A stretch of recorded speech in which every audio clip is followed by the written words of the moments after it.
आप देख रहे हैं पाक सिंध 24 न्यूज में हूं आपका होस्ट इरफान शेख सखर से रिपोर्ट कर रहे हैं मोहम्मद लतीफ मुगल।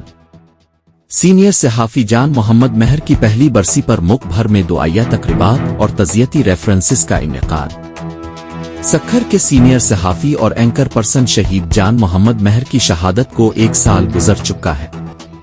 इस मौके पर सखर समेत मुल्क भर में दुआया तकरीबात और तज़ियती रेफरेंसेस मुनक़िद किए गए।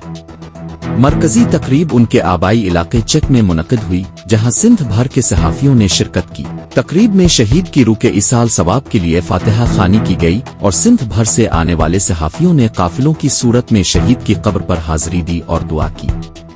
सिंध की सहाफ़ी बरादरी आज भी शहीद सहाफ़ी के कत्ल पर अफसुर्दा है और कई सहाफ़ी तकरीब के दौरान अपने आंसू न रोक सके।